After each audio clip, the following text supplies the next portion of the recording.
ശ്രീ അനിൽ മണ്ണത്തൂർ എഴുതിയ പുതിയ പുസ്തകമാണ് ദൈവകൃപ. 26 ചെറുകഥകളുടെ സമാഹാരം.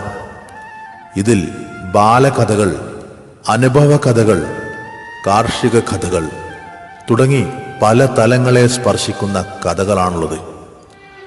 ആകർഷകമായ, ഹൃദ്യമായ, ലളിതമായ, കൗതുകകരമായ കഥകൾ. ഏതു തലമുറയ്ക്കും ആസ്വദിക്കാവുന്ന കഥകൾ. കൊച്ചിൻ സാഹിത്യ അക്കാദമിയാണ് പ്രസാധനം.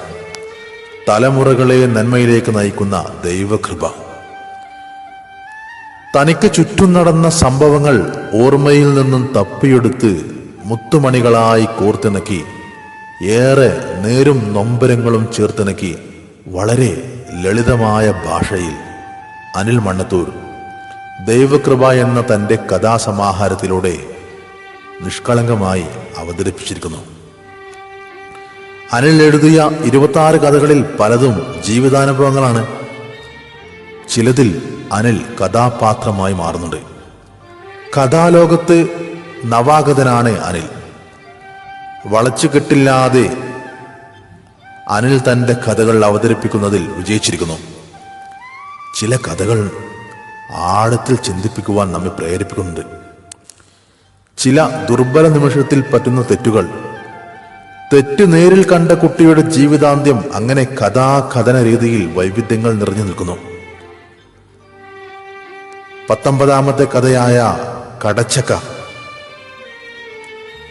ചില അന്ധവിശ്വാസങ്ങൾ ഉള്ളിലൊളിപ്പിച്ചുകൊണ്ട് എഴുതിയതാണ്.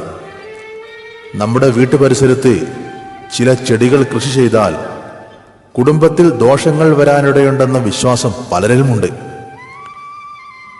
പുല്ലൂരാംപാറയിലെ പ്രകൃതി ദുരന്തത്തിൽ ജീവിച്ചിരിക്കുന്ന രക്തസാക്ഷിയെ തന്മയത്വത്തോടെ ദൈവകൃപയിൽ അവതരിപ്പിക്കുന്നു.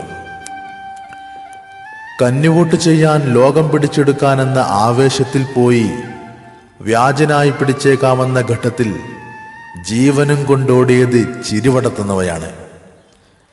മണ്ണത്തൂർ തറവാടിന്റെ പാരമ്പര്യം, പാശ്ചാത്തലം എന്നിവ ഈ കഥകളിലും കാണാം. അശോകൻ ചേമഞ്ചേരി അവതാരികയും പി ശ്രീധരനുണ്ണി, വിജയശ്രീ രാജീവ് എന്നിവർ ആശംസയും രചിച്ച കൃതി സ്കൂൾ ലൈബ്രറികൾക്കും ഗ്രന്ഥശാലകൾക്കും ഒരു അലങ്കാരമാണ്. 130 രൂപ വിലയുള്ള ഈ പുസ്തകം ആവശ്യമുള്ളവർക്ക് എത്തിച്ചു നൽകുന്നതാണ്. മണ്ണത്തൂരിൻ്റെ ചെറുവരികൾ എന്ന കവിതാ സമാഹാരവും ഇദ്ദേഹത്തിൻ്റെ